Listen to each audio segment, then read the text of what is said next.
No, I do not have a ticket. And you know everybody. I know, and nobody gave me a ticket. I'm amazed at that. And Anderson's cleared off. He Yeah.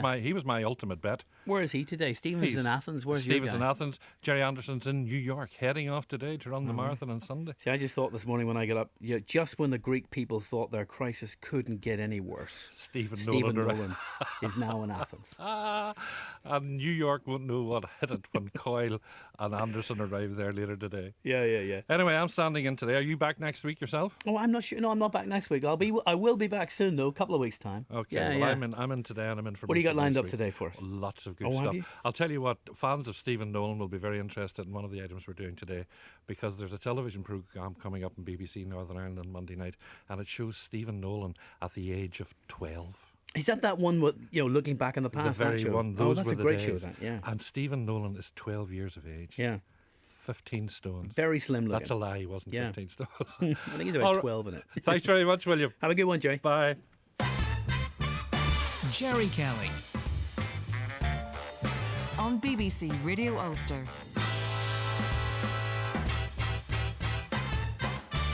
Very good morning to you. As you've gathered, I'm standing in for Gerry Anderson. Gerry's off today to America to run on the marathon. He'll be away today and all of next week. However, he will be doing a show from New York on Monday, so he'll be back Monday, but then I'm here next Tuesday, Wednesday, Thursday and Friday. Anyway, the music will be good throughout the week. Let's start with an old Rolling Stones number, and this is Brown Sugar.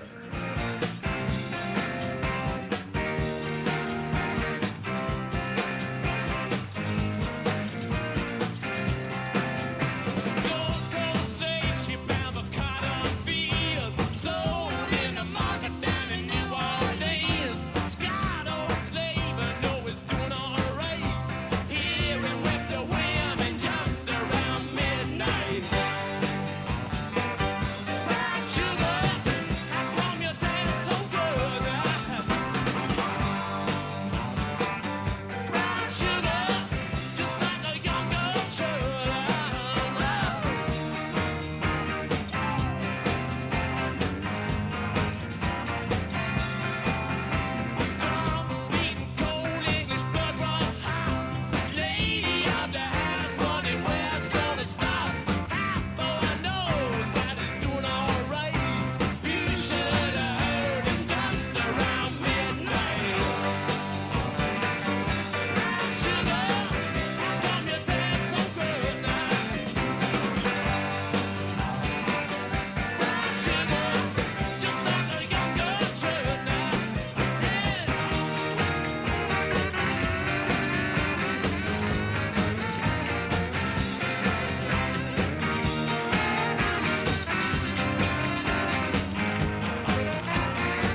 Very good morning to you. Thanks for joining us this morning. Gerry Kelly standing in for Gerry Anderson, who at this moment in time, this very moment in time, is winging his way to New York along with Mr. Coyle.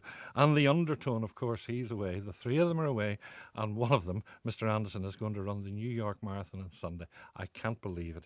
So in order to sort of celebrate Gerry's decision to do this, I was checking up with marathon runners, and there is a UK poll among 3,000 marathon runners, and they were asked the question, what was their favourite piece of music that they were to run to? Well, the top 5 answers were, you'll never believe this, in 5th place was Stronger by Kanye West. In 4th place was Chariots of Fire. You could have guessed that one by Vangelis. In 3rd place, Keep On Running, Spencer Davis Group. In 2nd place, Don't Stop Me Now by Queen. But in 1st place, it was this one. Yes, it was. This is Eye of the Tiger by Survivor. This is favoured by the majority of marathon runners when they're running the marathon runners. So close your eyes. Think of Mr. Anderson out there pounding the streets of New York, wearing his little singlet, his Radio Ulster singlet with the Gerry Anderson Show written across the back, a wee pair of shorts, the wee spindly legs hanging down below, the wee hairy spindly legs, because I have seen them. And there he'll be running, Sean Coyle running behind him, giving him water, giving him sustenance, and Gerry will be running 26 miles. Can you believe it? No, I can't either.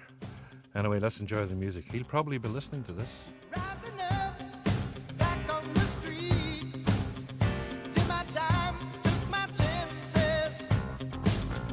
Went the distance, now I'm back on my feet.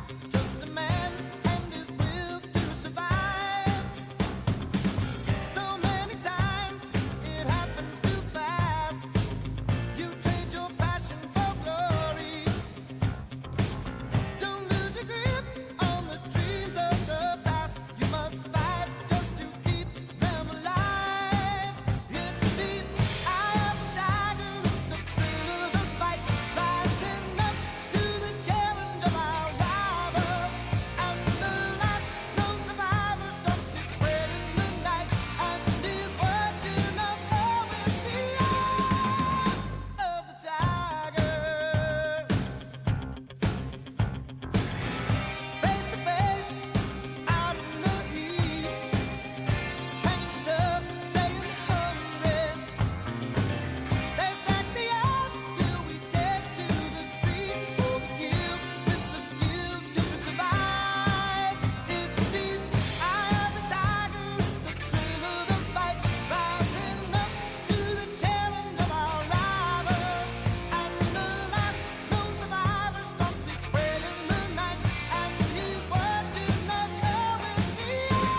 There you go. That's the favourite song of marathon runners, apparently. But have you any other recommendations, any other choices?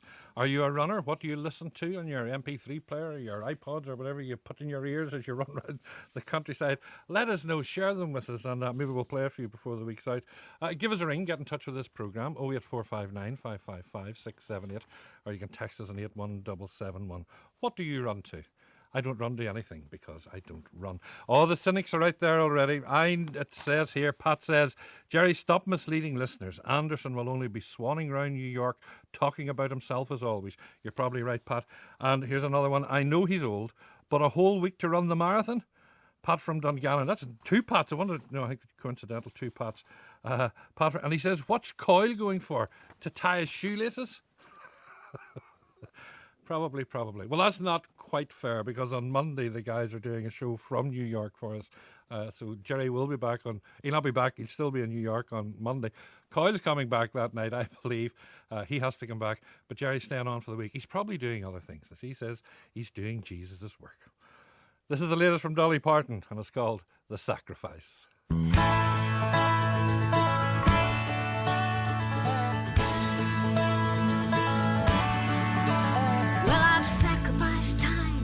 With family and friends, gave up vacations for work without end. 24/7, 365, but I was willing to make the sacrifice. But empty or full, I've carried my pail. You don't drink the water if you don't dig the well. Through blood, sweat, and tears, I have built a good life. But it didn't come without sacrifice. And I was gonna be rich no matter how much it cost. And I was gonna win no matter how much I lost. All through the years I've kept my eye on the prize. You ask if it's worth the sacrifice. The sacrifice.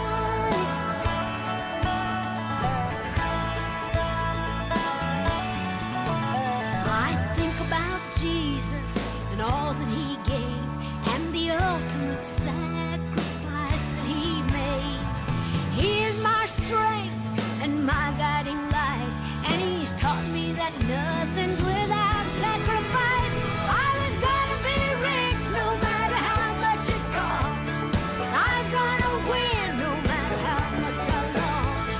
I wanted success, and brother, I paid the price. And yes, it's been worth the sacrifice, the sacrifice.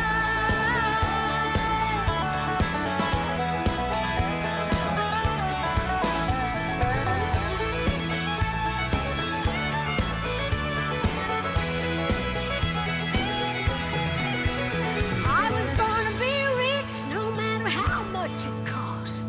And I was gonna win no matter how much I lost. Grindstones and rhinestones have made up my life, but I've shined like a diamond through sacrifice. I was gonna be rich no matter how much it cost. And I was gonna win no matter how much I lost. But I hope that you'll tell me, well done, my child. You've won your reward through your sacrifice. The sacrifice.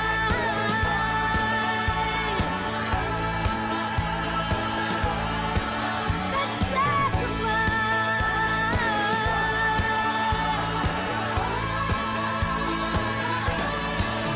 Oh, but sometimes I wonder in the still hours of night, is it really worth the sacrifice?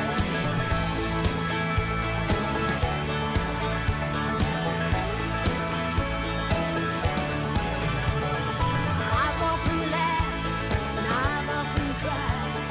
I've often failed, but I've always tried. That's Dolly Parton, the latest from Dolly Parton there, and it's called The Sacrifice. People have been texting in about their songs that they enjoy. Marathon song, If You Don't Bring Home the Bacon. What a great idea. Gerry, I listen to Hank Williams, says Rob in Armagh.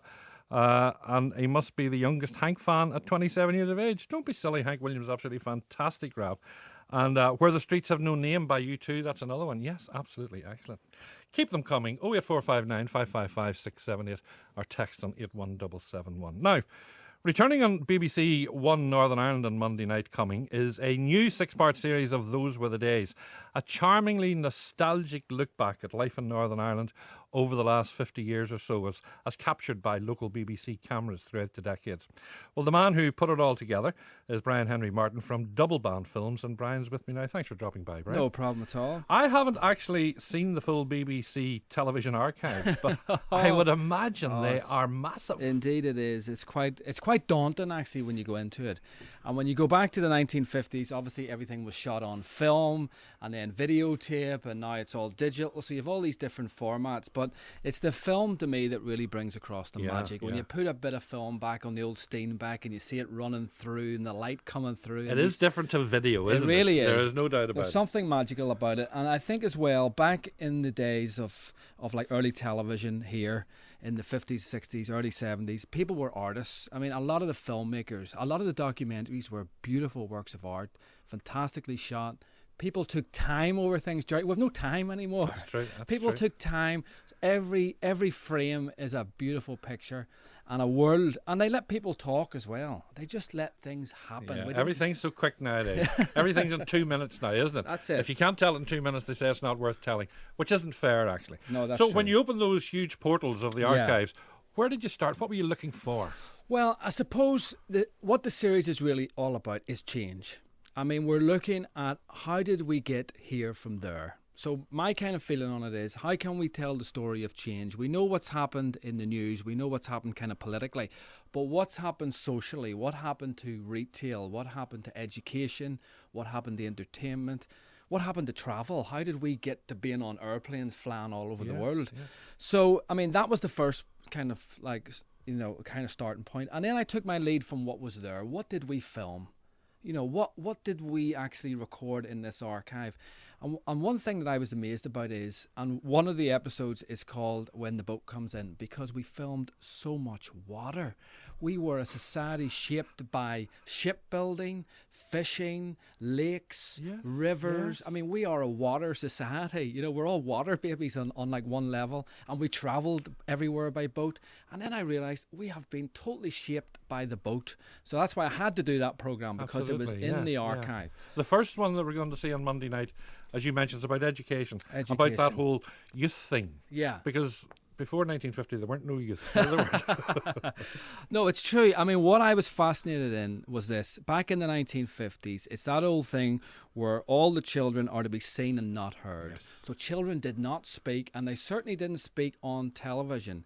And we go on this amazing journey where we see all our young people kind of grow into being television presenters in the 1980s, so that it goes from all these kids sitting in the background to being in the foreground, making and presenting television programs. And how did that happen? And BBC Northern Ireland was the first regional BBC to have a youth kind of department. I remember it well, yeah. Back in the 1980s, long before anything on Channel 4 or anything else, BBC Northern Ireland were doing this. They did youth television. They were the first to do youth television. The first. And I think it was... And young Karen Keating. Mike Edgar, Jackie Hamilton. Who all now have... Well, they're the bosses. They're the bosses, yeah. And I think it's fascinating to look back. And what was it about Northern Ireland? And I suppose, you can't escape the Troubles, and we can't escape it. In the sense that really framed what happened, like, through those years. And I think young people wanted to have a voice. They wanted to talk about other things, and that comes across. So tell me, just before we go on anymore, I was talking to William Crawley there just as we're doing the handover. Yes. And what was the programme called? All Squares. All Square Quiz. All Square Quiz. Yeah, yes. And tell me who's on the All Square Quiz. Mike Edgar. Yeah, Mike Edgar is the presenter. Produced it, or presented it, rather. And this is a strange programme. It's like a BBC Northern Ireland version of Blockbusters that was made in the 1980s. And I kind of looked at it and thought, this is kind of quirky and funny, and look at Mike Edgar and look at this strange game that they're playing. And then there was a team from Kern Martin.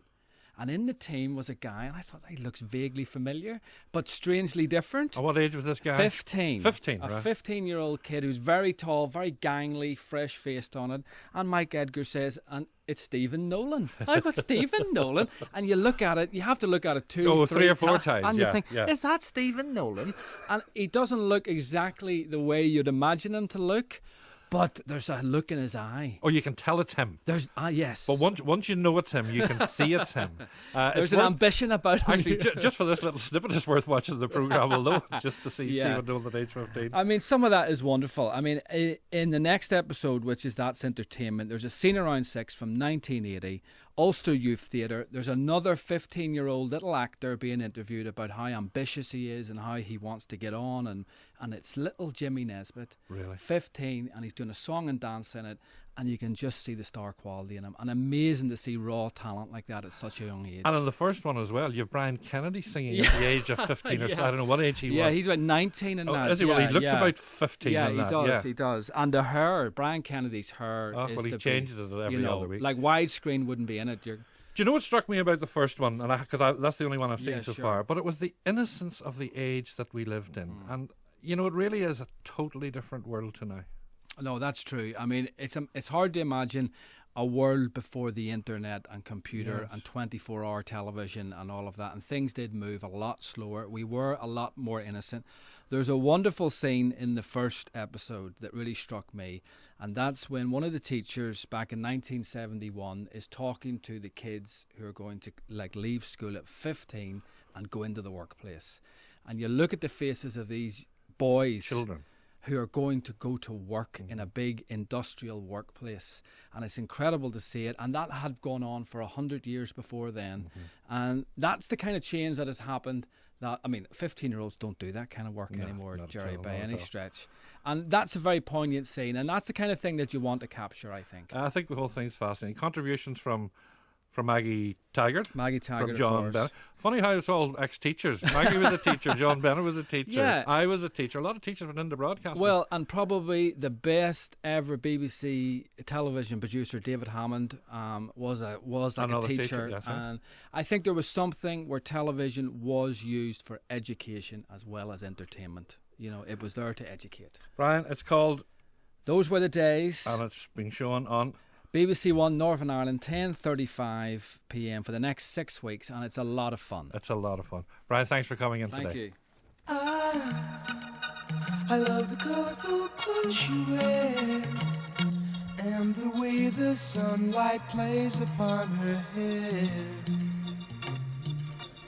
I hear the sound of a gentle word on the wind that lifts her perfume through the air.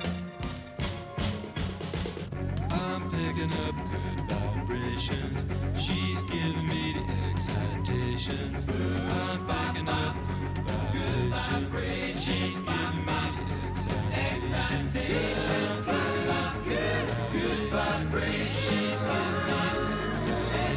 giving me the excitations. Picking up good vibrations. She's giving me the excitations. Close my eyes. She's somehow closer now. Softly smile, I know she must be kind.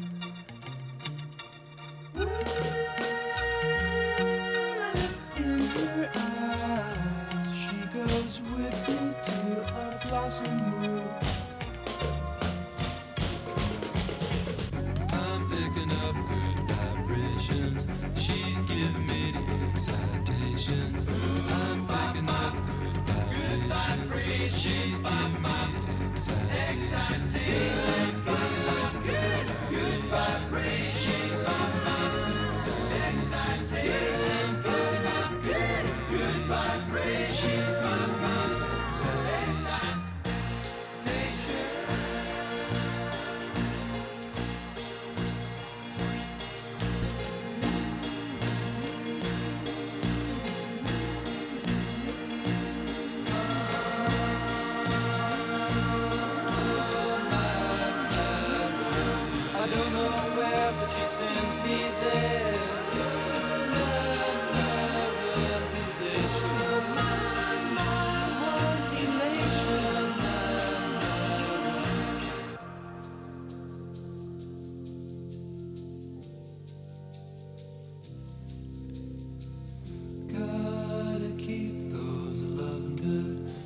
vibrations are happening with her.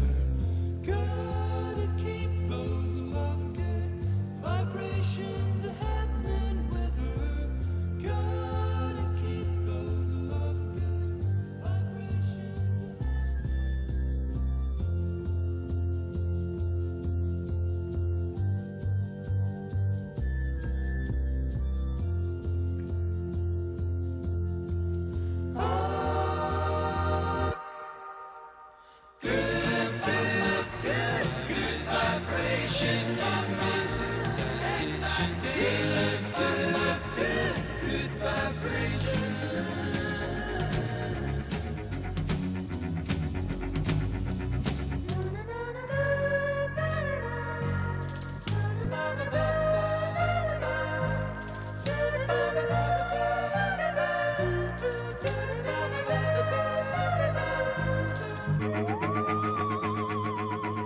Good Vibrations and the Beach Boys. Talking of nostalgia, I remember going to see the Beach Boys. I think it was the ABC Cinema in Belfast many, many years ago. And not backing them, but as a support act that night were the Freshmen, the show band The Freshmen. And of course, the Freshmen were very well known for their covers of Beach Boys songs. And in fact, that night, if my memory serves me right, the Beach Boys were as good, if not better, than the Beach Boys. The Freshmen were as good, if not better, than the Beach Boys as they played the Beach Boys songs. It was a fascinating night, but a night with the Beach Boys in Belfast. They were back, of course, last year, but it wasn't that original lineup of back in the 60s. Maybe it was the 70s. And talking of nostalgia, on my own programme on Saturday, we've been well, I didn't reunite, but Barnbrack have come together again. Ireland's first boy band, as we called them then. And of course, when you talk about Barnbrack, you talk about various things like Postman Pat and so on, and about Mickey Marley's Roundabout. And after we were talking about Mickey Marley's Roundabout, a fellow called Joe Murray emailed me and he says, Gerry, I hear the story of Barnbrack and Mickey Marley's Roundabout has surfaced on your Saturday programme. Well, my name is Joe Murray from Belfast. Back in the 1980s, I was involved with a group of unemployed young people from the Shankill and Ardoyne with keeping Mickey Marley's Roundabout on the road. Back then, we refurbished the roundabout over a period of time and gave it a much-needed facelift. And he attached two photographs that he says is the before and after, and right enough, they are remarkable. Do you remember? I vaguely remember that I'm refurbishing the Mickey Marley roundabout. Also, just may as well get it all off my chest now, we were talking to Henry McCulloch on my Saturday show, and Henry was telling me about the smallest man in Ireland. His name was Davy Jones. And Davy lived in Belfast, but he came to Ardglass apparently on holiday. He used to go around the freak shows in the UK, but he came back and lived here, and they actually made him a car, as far as I know. It's a little 5-foot car, a going car, and it's up at the Ulster Folk and Transport Museum. So if you know anything about Davy Jones or Mickey Marley's Roundabout, why not give us a ring? 08459 555 678, or you can text us on 81771. This is Dr. Hook and Years From Now.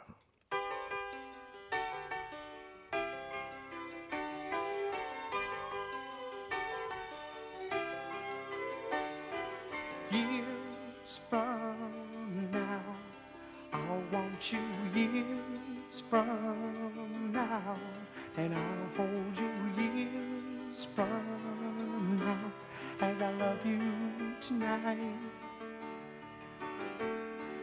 You are my one true friend, always my one true friend. And I love you till I say, as I love you tonight. I know this world that we live in can be hard now and then, and it will be again. Many times we've been down. Still love has kept us together. The flame never dies. When I look in your eyes, the future I see. Wanting you years from now, and holding you years from now, and loving you years from now, as I love you tonight.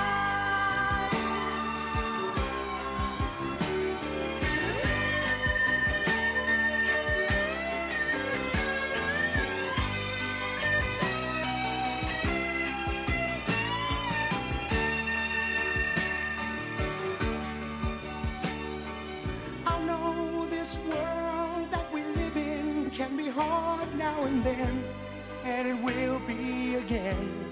Many times we've been down. Still love has kept us together. The flame never dies. When I look in your eyes, the future I see. On 92 to 95 FM, and 1341 medium wave. this is BBC Radio Ulster. Now at 11 o'clock, this is the news with Keith Burnside. The BBC understands that Northern Ireland water boss Trevor Hazlitt has had a change of heart and hopes to remain with the company. Earlier this week, he'd indicated that he was going to resign. Our business and economics editor Jim Fitzpatrick has the details. Acting Chief Executive Trevor Hazlitt wanted security of tenure with a 2-year contract and a £20,000 pay rise. That request was initially overruled by Stormont, but it now seems it will be approved by the Regional Development Minister Danny Kennedy at least. But it will take approval from Finance Minister Sammy Wilson to secure the deal. Mr Hazlitt had told the publicly owned company that he intended to go last week. Northern Ireland Water confirmed this position on Wednesday, then yesterday said no resignation letter had been received. It's clear that negotiations continued at the company and with the department, who is the company's sole shareholder on the public's behalf. A spokesman for the Regional Development Minister confirmed that he had received new proposals from Northern Ireland Water about the Chief Executive's terms and conditions, but that these would need approval from his department and finance. The Ulster Bank has written off more than £1 billion in loans in the first 9 months of this year. The bank, which is part of the taxpayer-owned Royal Bank of Scotland Group, has been badly affected by the property crash both north and south of the border. According to this morning's figures, the Ulster Bank continues to be a major drag on its parent company, and it remains the division with the single biggest write-off. The police have uncovered a cannabis factory at a house in East Belfast. The plants, with an estimated value of £35,000, were found in Carew Street. Officers went to the house after arresting a man on suspicion of burglary at a nearby property. The struggling Greek economy and the danger it poses to the Eurozone remain the focus of the G20 summit of world leaders in Cannes. The Prime Minister, George Papandreou, is trying to secure enough support to survive a vote of confidence in Parliament this evening. Political and financial turmoil has prompted calls for his resignation. Turning to sport now, here's Denise Watson. The second international rules test between Ireland and Australia is underway. It's currently 41-24 to Ireland. Graeme McDowell has continued his good form at the HSBC Golf in Shanghai. He's carded a 3-under-69 in his second round to go to 6-under for the tournament. That's 5 shots adrift of current leader Fredrik Jakobsen, who's on 11-under after a 6-under-66 today. Rory McIlroy also shot a 69. He's 5-under for the event. Michael Hoey had a 2-under-70 but is 2 over for the tournament. And Darren Clarke had a 4-over-76, so he's now 5 over for the event. Finally, rugby and scrum half Ruan Pinar will miss Ulster's Rabo Direct Pro 12 game against Connacht after picking up a hamstring injury in training. The match is live on BBC Two and the Sport Online website from 5:30 tomorrow. To the weather, what sort of day can we expect, Barry Best? It's a great November day, dry with plenty of bright and sunny weather, and it'll feel decent in the sunshine with just a light breeze and highs of 13 degrees, still above average for the time of year. A little cloud this evening may give 1 or 2 showers in the west, but they won't last long as skies clear overnight. It'll be much colder as a result, with some countryside frost with the odd patch of mist or fog possible. BBC News. BBC Radio Ulster. Travel news. There'll be plenty of traffic disruption around Belfast this weekend because of the MTV Awards. Tomorrow evening there'll be lane closures at the front of the City Hall from 6 until 8 p.m, and this area will be closed from 8 p.m. until midnight tomorrow, and again for most of Sunday from 10 a.m. until 6 o'clock on Monday morning. For those using public transport to travel to Belfast on Sunday, special coach and train services will be running from many towns and cities across Northern Ireland. For more details, log on to translink.co.uk/EMA concert or call Translink on 02890 666 630. Anne Jordan reporting. Travel news on BBC Radio Ulster. Thank you very much indeed, Anne. And of course, after this programme, we have the beautiful Wendy Austin and Talkback. And Wendy's joined me this morning. Good morning, Wendy. Hi, Gerry. Nice I'm to all see you. excited seeing you. I know you're nice and you look very comfortable. Don't we in look here. well in here? Yeah. I think we could do without your man quite happily. Oh, definitely. Sure. Do you think he's any chance of finishing this marathon? Oh, I'm sure he has. Those wee legs will be going like doesn't bear thinking about, but he'll do grand, sure. What's coming up in Talkback today? Well, it's 10 years of the PSNI, and we'll have the Chief Constable on Talkback to take calls. Has he done a good job? We're wondering if people are saying many happy returns to the police service or saying that they could see them far enough, basically. Asking about 50-50 recruitment. Has that been a success? Then Matt Baggett has said that he would talk to the Sinn Féin Ardèche. Should he? Would they want him? We're trying to find that out.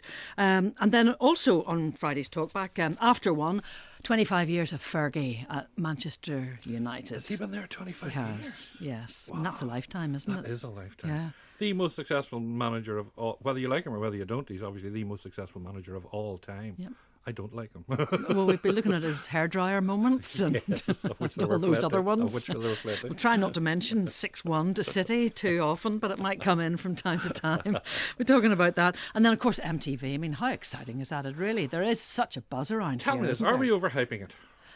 Well, probably, but isn't it nice that we're overhyping something that's good news Well, for a that's- change? that's very true, that's I don't very know. You know, I think it is a really big, exciting weekend, isn't Have it? you got a ticket? Not at all. I'm too old for that kind of thing. Silly Wendy, you're looking younger than you ever looked before. Flattery will get you everywhere. Everywhere. Anyway, John Cairns is popping in. He is involved, and he'll be having Our a wee own word John with us. Kearns from yeah, here, yes. Yeah. John used to work with MTV, He did didn't indeed. I think he's kept the links and he's doing the voiceovers and some of the links and so on for them. So Oh, very good. So he's the sort of X Factor voice over yes, the top of all he this. is indeed. All So we'll hear from him Wendy, on thanks. Talkback. Get your calls in and you can get your questions in now on Twitter for Matt Baggett. Wendy Talks Back. Wendy, thanks very much indeed. Nice to see you.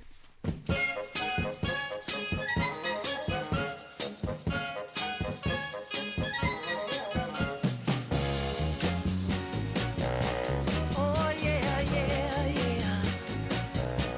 Now if there's a smile on my face, it's only there trying to fool the public. But when it comes down to fooling you, now honey, that's quite a different subject. Don't let my glad expression give you the wrong impression. Really, I'm sad.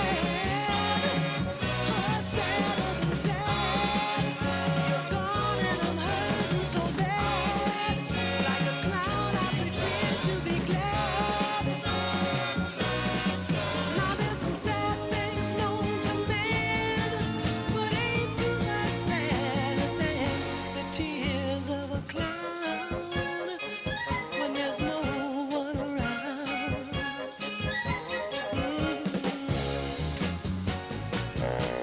Oh yeah, baby.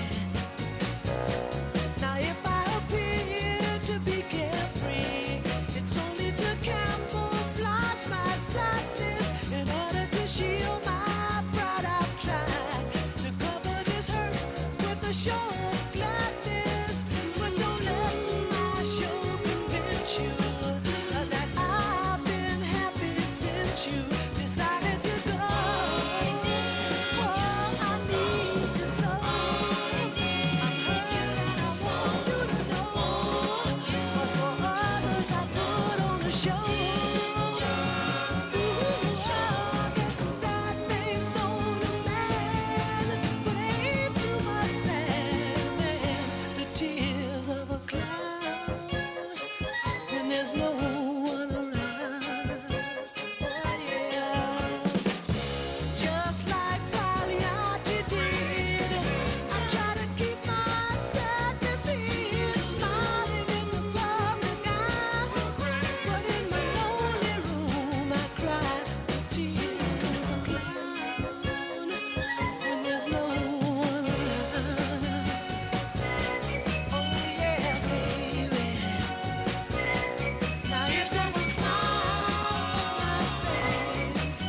Don't let my glad expression give you the wrong impression. Don't let this smile I wear make you think that I don't care. Gerry Kelly. on BBC Radio Ulster.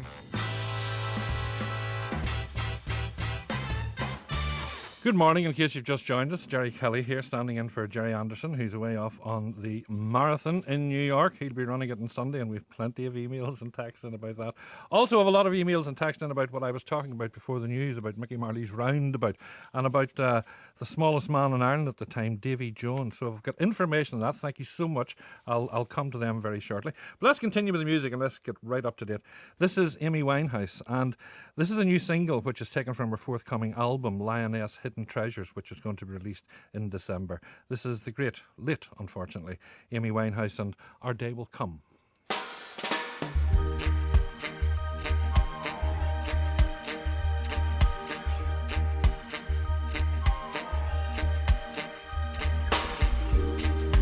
Our day will come, and we'll have everything.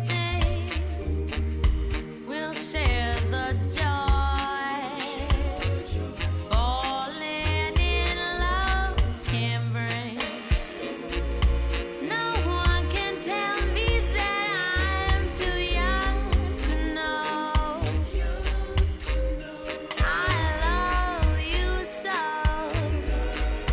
and you love me. Our day will come if we just wait a while. No tears for us. Think love and we'll smile. Our dreams have magic because we'll always stay in love this way. Our day will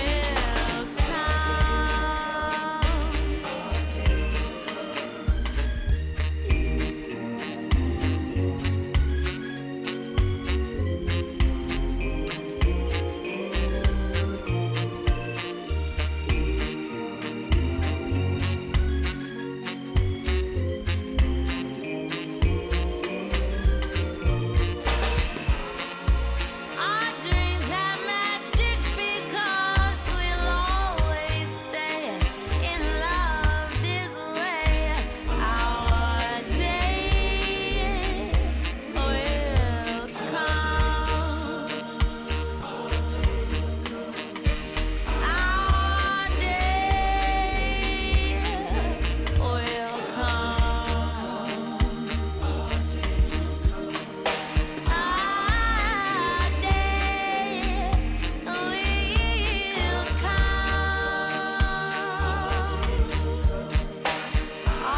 day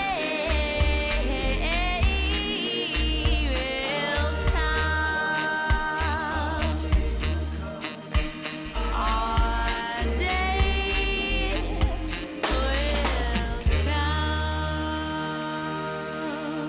That's Amy Winehouse there, Our Day Will Come, and that's a single which will be taken from her album, which is going to be released in December, and it's called Lioness Hidden Treasures. Thanks indeed for all your emails and texts coming in. I'll get to all of them actually before the end of the programme. We're talking about various things this morning. We're talking about Mickey Marley's roundabout. We're talking about the little man, Davy Jones. People, let me talk about that. Hi, Gerry. Davy Jones was from Lisburn. I said Belfast. He was from Lisburn, sorry. He used to sit on a pint glass, yes, in a pub. I've been told that. UTV have footage of him, says Bernie. And she remembers, I don't know whether Bernie's a he or a she, but he or she remembers him, remembers an interview not so long ago. My mum knew him, says Bernie. Fascinating. Davy Jones lived in Antrim Place in Lisburn, not Belfast, says Pat. Okay, anything more you know about, does anything know anything about his car? This little 5-foot car that was made for him specially. And indeed he has Ardglass connections. My wife actually vaguely remembers him coming to Ardglass at some stage in his life, but I can't get much more about him. So if you know anything more about Davy Jones, please let me know. I'm fascinated by him. And oddly enough, it was Henry McCulloch who first got me onto this. Henry, of course, played with Wings with Paul McCartney and Wings, and it was Henry who started this conversation a couple of weeks ago. So thanks, Henry, for that. And because of that, I'll play a Wings track, and this is With a Little Luck.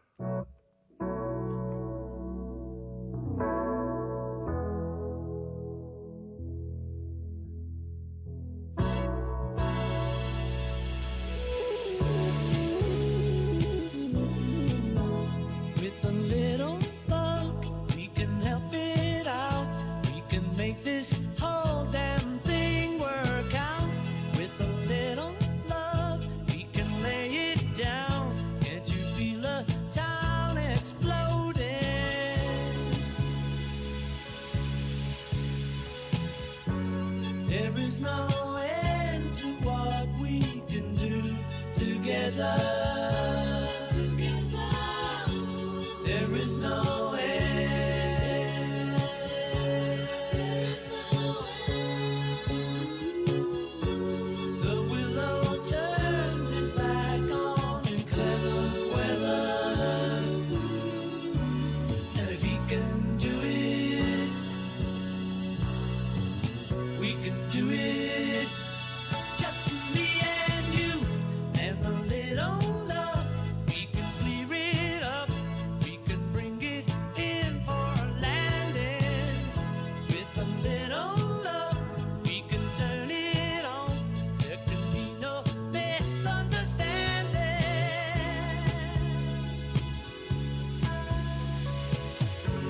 There is no end to what we can do together. Together. There is no end. There is no end.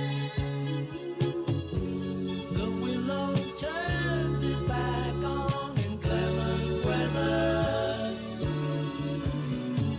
We can do it. Just me and you, with a little push, we could set it off. We could send it rocketing skywards. With a little love, we could shake it up. Don't you feel a comet exploding?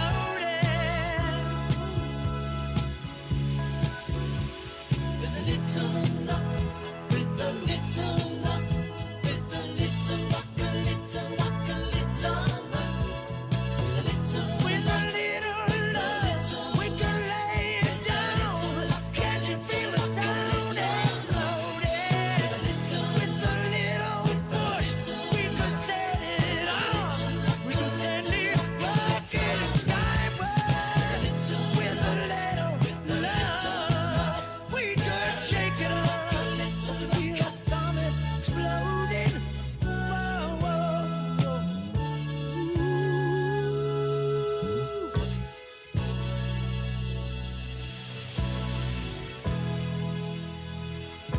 That's Wings.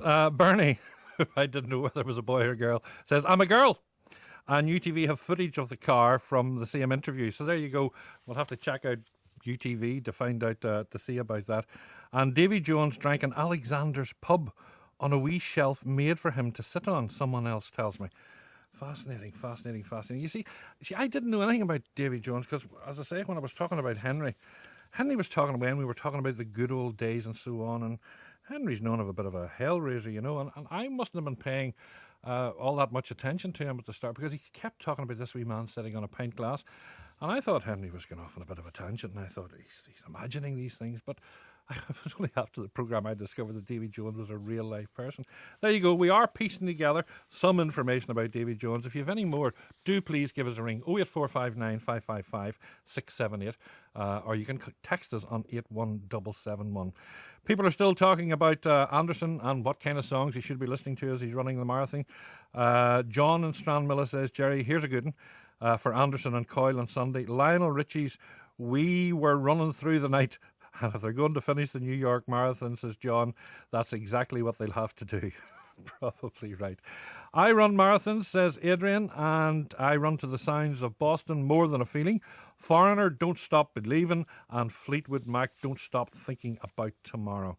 There you go, there you go, there you go.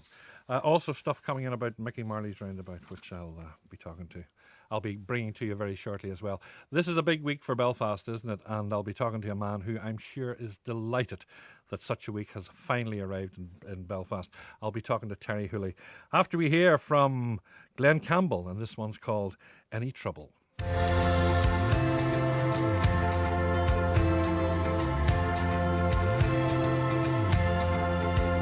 Don't go to any trouble.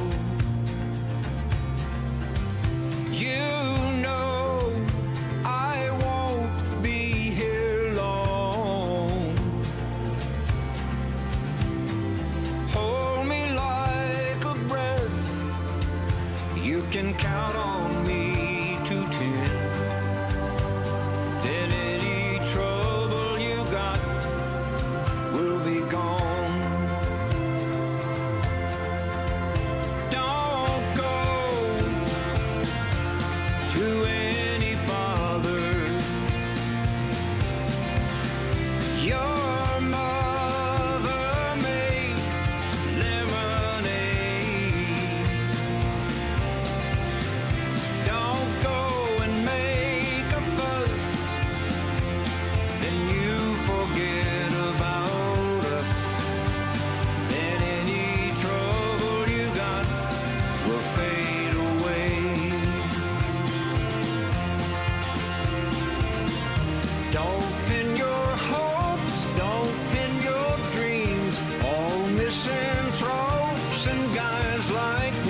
Another classic there from Glenn Campbell, and that one's called Any Trouble.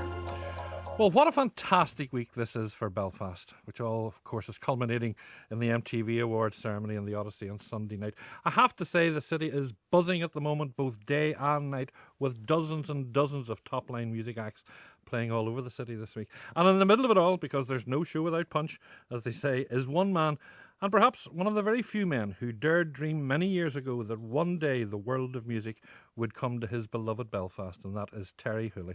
Welcome, Terry. Good morning, Gerry. The dream has come true. Belfast, the world has come to Belfast. I know I have to pinch myself all week and go, this is really happening. You kept saying for years this was the centre of the universe. It is. We're Jokingly say. We're proving it this week, aren't we? Well, from the 60s I've been saying that we've got the best talent in the world for such a small country. And you look at all the people come out of this country, from Van Morrison, David McWilliams, Henry McCulloch, as you said, Paul Brady, Diana, Claude Rush. But my musical story starts when I was just a kid of about 5 or 6, meeting Ruby Marie in Shaftesbury Square. The first of our superstars. And I was fascinated by her, so I was. And, I mean, Ruby Murray was selling hundreds of thousands of records way back then.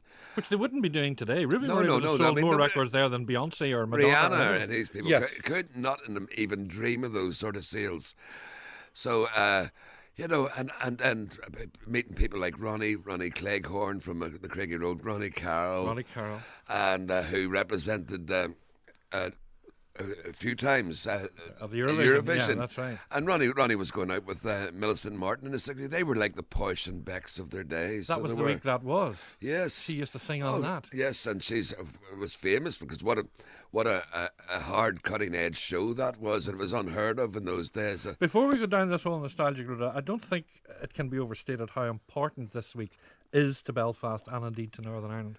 It's going to be fantastic because, I mean, did we not beat Paris and a whole lot of other cities for the bid? And it basically just goes to show you how much the Belfast City Council have changed too, and congratulations to them and the whole team in the City Hall, because 30 years ago, we were trying to ban, when the IRA were bombing the city and the murder gangs were on the streets, they were trying to ban my concerts at the Ulster Hall because they thought the punk was a threat. You know, it was a ridiculous thing to me. This must be some recompense for all those dark years through the 70s, 80s and 90s when you, at times single-handedly, tried to keep music live in Belfast. This must be some recompense, some reward for you personally. For me, growing up in the 60s in Belfast was the most wonderful experience in the world. Belfast was so colourful. There was a Maritime Hotel, there was the Plaza Ballroom, there was a jazz club. It was all these venues in and around Belfast. There was 80 venues in and around Belfast where bands could play. But then at the end of the 60s, and then everyone. I'll never forget the night I had with Dougie Knight. We put on Duke Boy Bonham, a blues artist, American blues artist, on in the War Memorial Hall in Warren Street. And I'll never forget the night that kicked it off. And I just realised that night the party was over. The 60s were over. Yeah. And that was November 68. And then the 70s were such a terrible time, a frightening time. And everything, the city was getting destroyed. People were getting killed. And we never want to go through all that nonsense And the again. only sort of break spark in your life were the undertones, I suppose, in the 70s. Well, it was really, I was an old hippie, and I went down to the Pound to see two bands, the Outcasts and Rudy. Hated the Outcasts with a passion, I must say. Rudy were brilliant. I approached Rudy about making a record. And I had no idea how you set up a record label and all, but I wanted to capture this. To me, this was it was just like going to see Van Morrison and them at the Maritime Hotel and going, whoa, this is fantastic. So I thought, we didn't have that many records of all the bands, like the Alley Cats and Just Five, Creative Mind and all the 60s. So I thought it would be great to put out and let the world know that there's something happening apart from the Troubles. The bombs and the bullets, yeah. So, and I approached them. And I didn't realise, although I hated the Outcasts, that 9 months later to be their manager and their record label. And I loved that time, I loved them. So it was the spirit and the energy of punk. And to me, then we was setting up the Harp Bar, which was a strip club during the day. And then we used it as a punk club at night. It was the first time since the Troubles began that young people could get together because, don't forget, Belfast was the only city centre that people didn't go into at night. There was Oh, a they- ring of steel around it. They locked it up at night. So it was didn't the police and the army, and then it was the police, the army, and the punks. And so it was really the punks that opened up nightlife in Belfast again. Now, you were talking about the Undertones, and of course, Teenage Kicks was the big one that John Peel Fantastic. championed, and they played it all the way. Where were you last night, by the way? Well, Don't tell me you were not at the Ulster Hall last I night. was not at Oh, the Ulster Hall. Had Harry been- Hooley. Well, I tell you what, I made the right decision now. I would have loved to have been with Therapy and Ash and the Undertones last night, but my dear friend Brona Gallagher was playing in the OES Centre. Okay. And I must say, now the Undertones might have been brilliant last night, and they're a great band, and I love them dearly, and they're fabulous people. But Brona Gallagher's gig, I was in tears. It was, and I love Brona, and I loved her last gig. Brona reinvented herself again last night, Brilliant. and it was just a most wonderful experience. And it's been my highlight of Belfast Music Week. Well, that's okay. Everybody's entitled to their own opinion. But apparently, those that went to the Ulster Hall last night, it was fantastic. The Undertones were there, Ash was there, Tim Wheeler and Ash, and Divine Comedy was there. Now, because you missed it, I have something very special for you. Because we were there as well, BBC. Right. We were there too. And towards the end, the Undertones played Teenage Kicks. But of course, the crowd wanted more and more, so they did an encore towards the end, and they brought in Neil Hannon and they brought in Tim Wheeler, and they all sang it. So, do you want to hear it as we recorded live last night? I'd love to hear This it. is what you missed when you were with Brona Gallagher. Okay. And please do sing along because this is everybody's. It's called Teenage Kicks once again.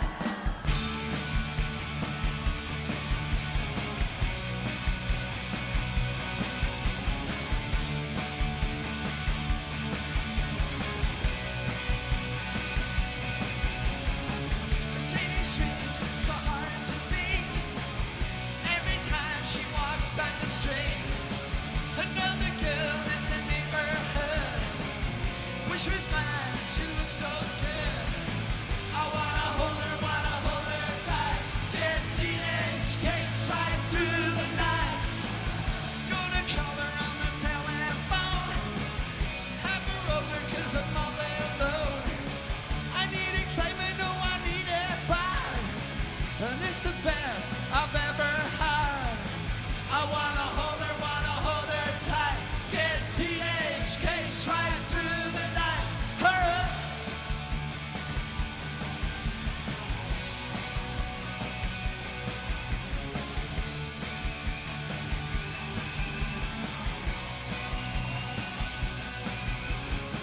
Our teenage dreams so hard to beat.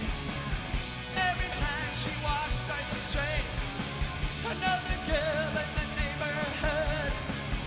Wish was mine, she looks so good. I wanna hold her tight. Get teenage kicks right through the night. I call her on the telephone. Call her over 'cause I'm all alone. I need excitement, no, I need it bad. And it's the best I've ever had.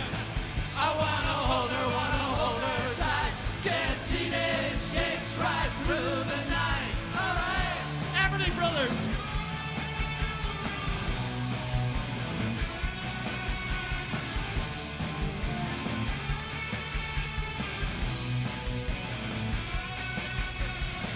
I wanna hold her tight. Get teenage kicks right through the night. Alright.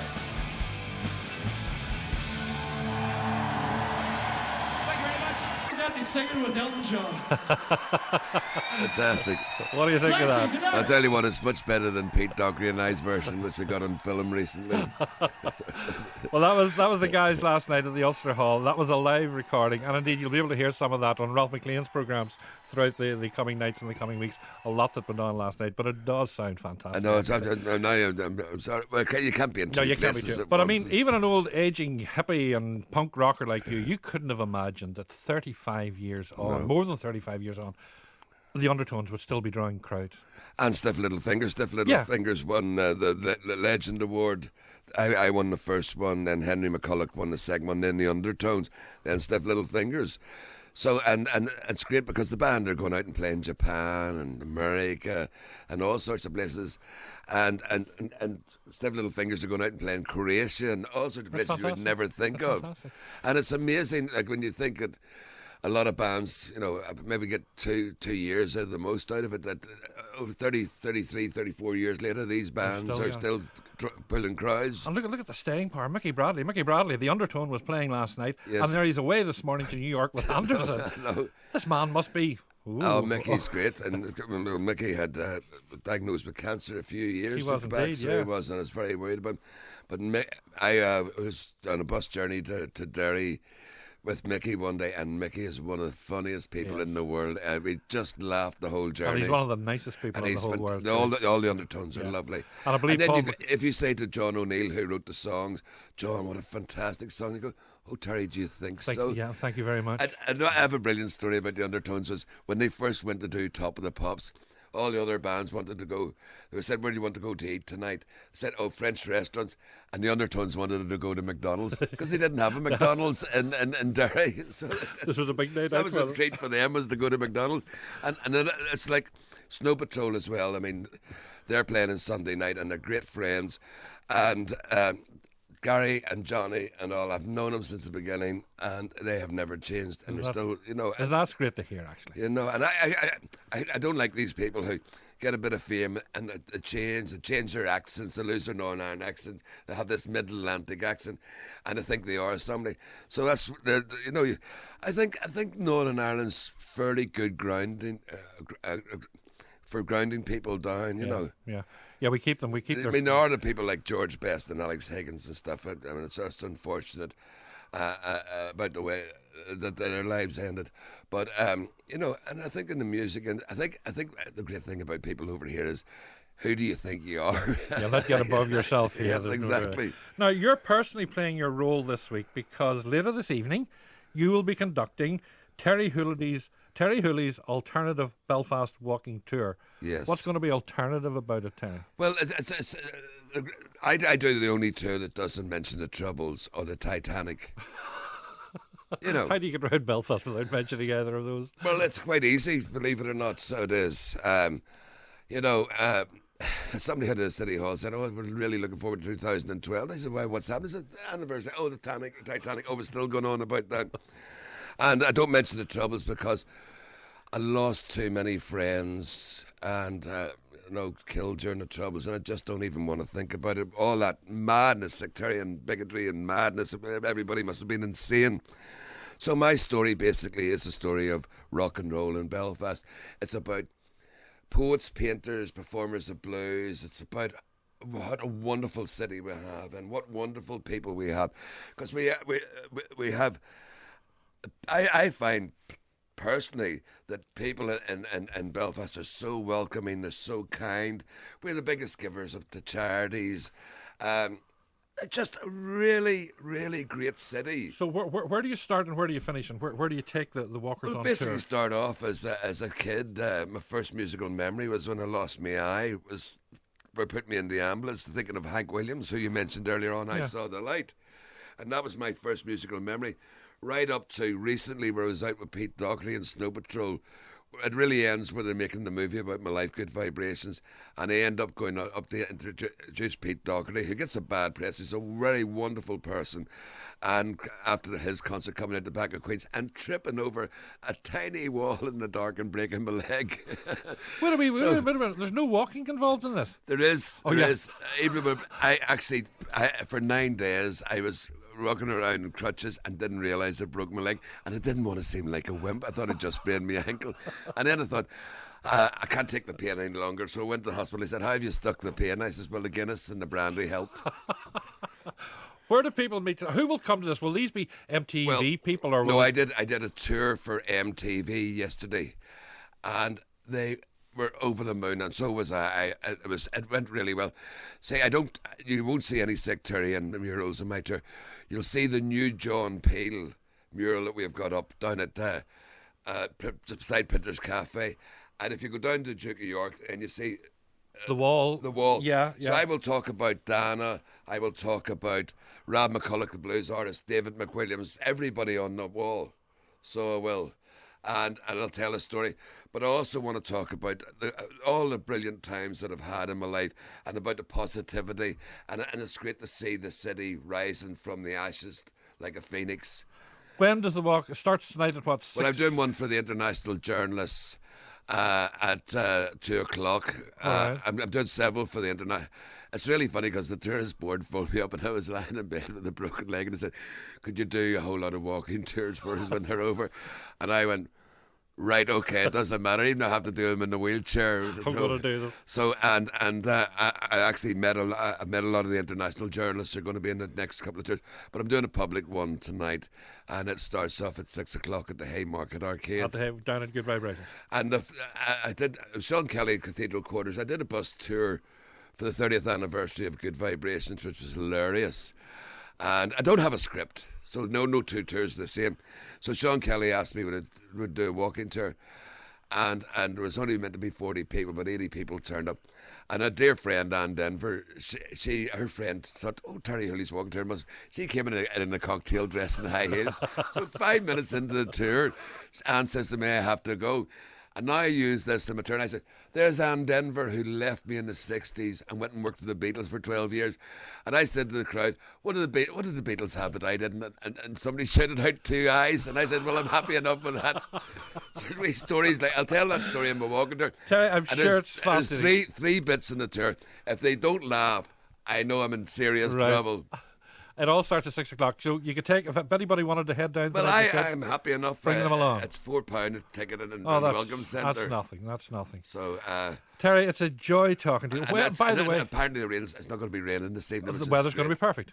By the way, what about the movie about your life? The movie is from what they showed a bit on Out of the Blue on BBC the other week, and Richard Dormer does me better than I do myself. And the movie is fantastic. Is there any date for it? Well, they're going to be working editing until February.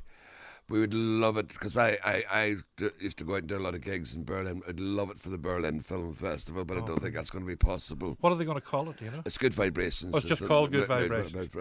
But Richard Dormer was fantastic, so he was. Well, I mean, he was fantastic doing Alex Higgins, and I'm told he's fantastic. And as you say, he does you better than you do yourself. Well, word has it that everybody they think it's fantastic. You know, everybody who worked on it were brilliant, and there's a lot of people who worked on it for less than they would normally get because they loved the story. I can't wait to see it. Terry, thanks for coming in. Thank you very much, Gerry. Wonderful to be here. 6 o'clock tonight if you want to join Terry on his alternative Belfast walking tour. I'm sure it'll be full of fascination.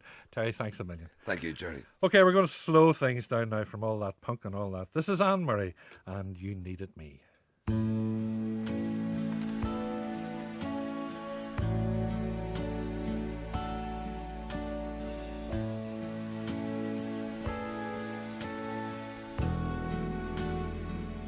I cried a tear, you wiped it dry.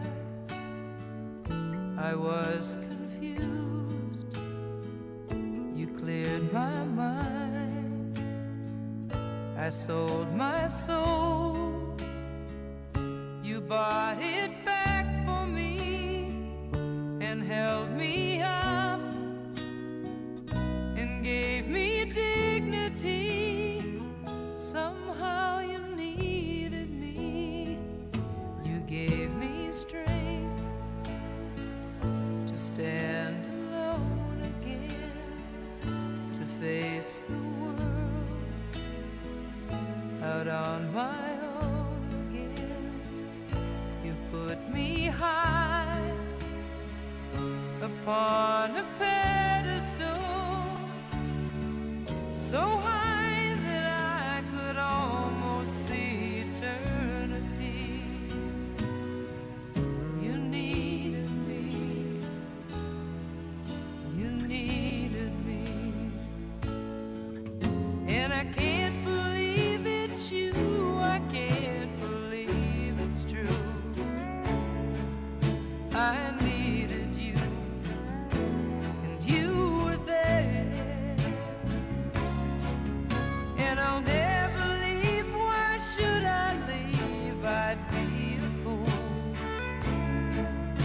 'cause I finally found someone who really cares. You held my hand when it was cold, when I was lost. You took me home, you gave me hope when I was at the end, and turned my life back into truth again. You even called me friend, you gave me strength to stand alone again, to face the world out on my own again. You put me high upon a pedestal, so high that I could almost see eternity. You needed me, you needed me, you needed me, you needed me.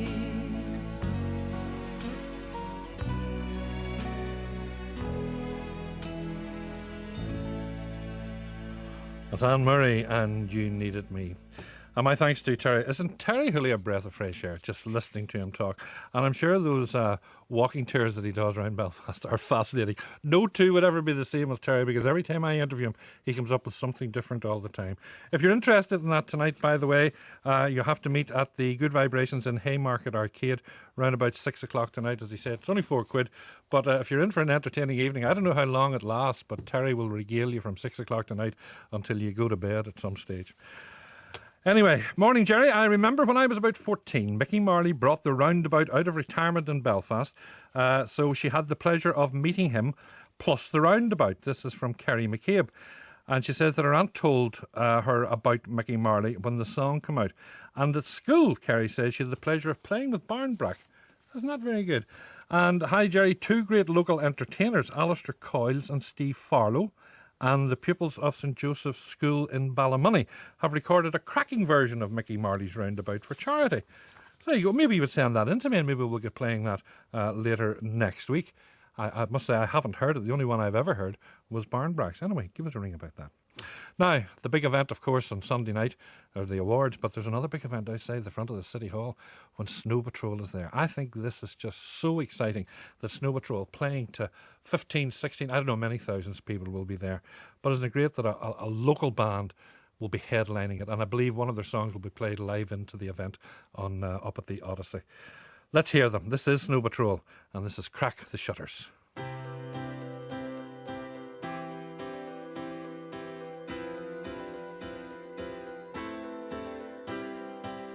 You cool your bed warm, hands down on the broken radiator.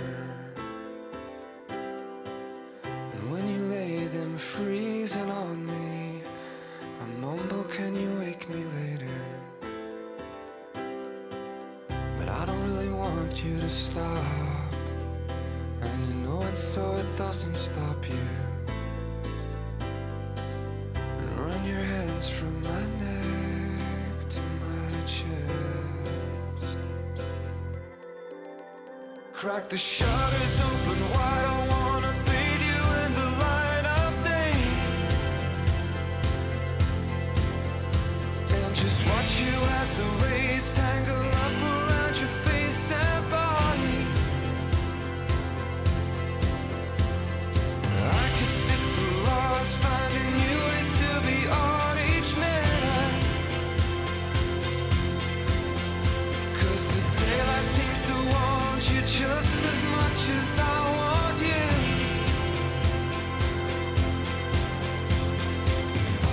It's been minutes, it's been days, it's been all I will remember.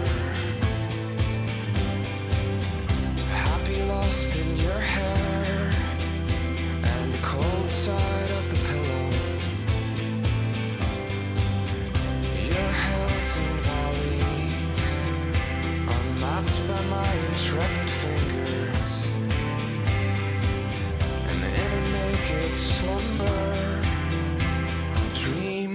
all this again. Crack the shutters open wide, I wanna bathe you in the light of day. And just watch you as the waves tangle up around your face and body. I could sit for hours finding new ways to be on each minute.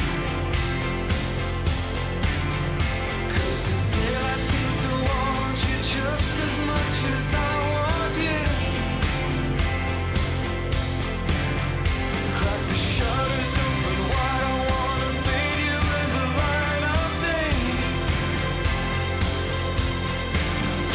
And just watch you as the rays tangle up around your face and body. I could sit for hours finding new ways to be on each minute. 'Cause the daylight seems to want you just as much as I want you.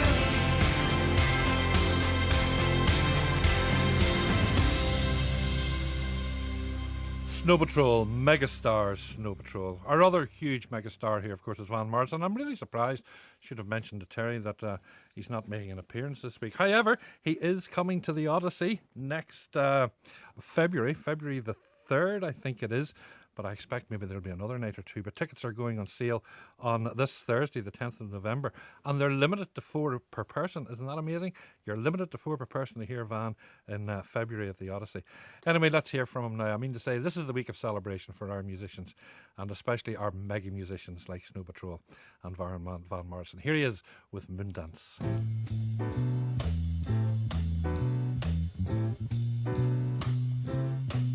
Well, it's a marvelous night for a moon dance with the stars up above in your eyes. A fantabulous night to make romance neath the cover of October skies. You know the leaves on the trees are falling to the sound of the breezes that blow. You know I'm trying to please to the calling of your heartstrings that play soft and low. You know the night's magic seem to whisper and hush. You know the soft moonlight seems to shine in your blush. Can I just have one more moon dance with you, oh, my love? Can I just make some more romance with you, oh, my love? Well, I wanna make love to you tonight. I can't wait till the morning has come. Yet I know now the time is just right, and straight into my arms you will run. And when you come, my heart will be waiting to make sure that you're never alone. There and then all my dreams will come true, dear. There and then I will make you my own. And every time touch you, you just tremble inside. Then I know how much you want me that you can't hide. Can I just have one more moon dance with you, my love? Can I just make some more romance with you, oh, my love?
skies.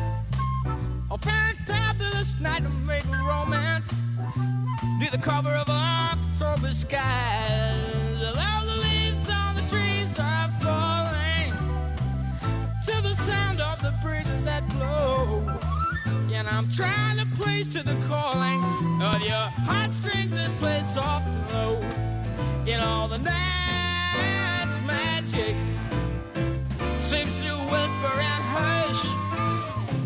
In all the soft moonlight seems to shine in your blush. Can I just have one more moon dance with you, oh my love? Or can I just make some more romance with you, oh my love? One more moon dance with you in the moonlight on a magic night.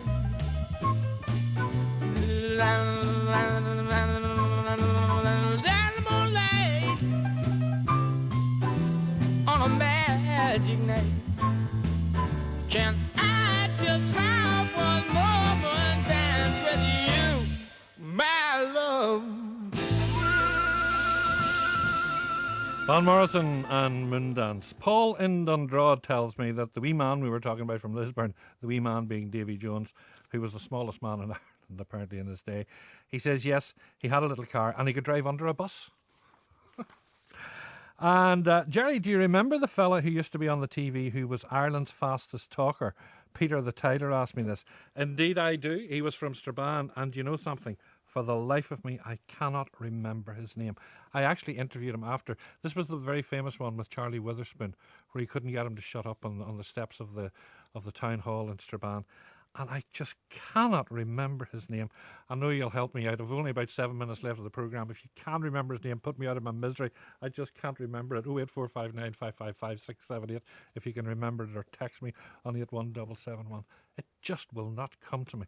One of the funniest bits of television ever saw in my life. Anyway, we're near the end. Let's go for the Monkeys and let's take the last train to Clarksville.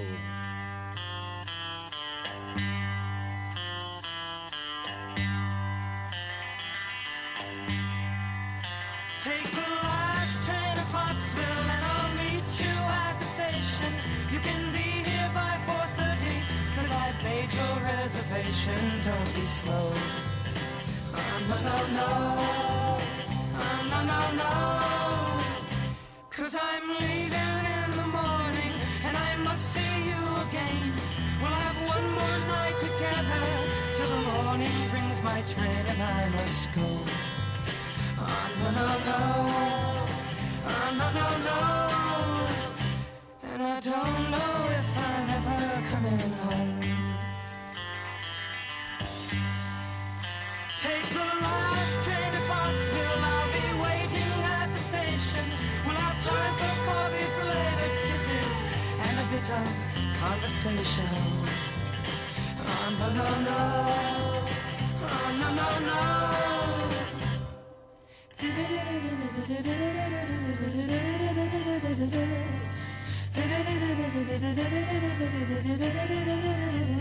Take the last train to Clarksville. Now I must hang up the phone.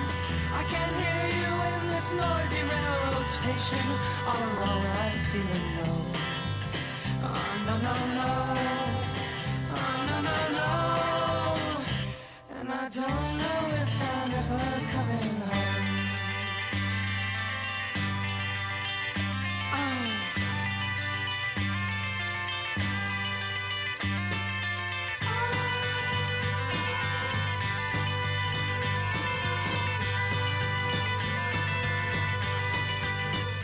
Take the last train to Clarksville and I'll meet you at the station. You can be here by 4:30 cause I've made your reservation. Don't be slow. No, no, no. No, no, no. And I don't know if I'm ever coming home. Take the last train to Clarksville.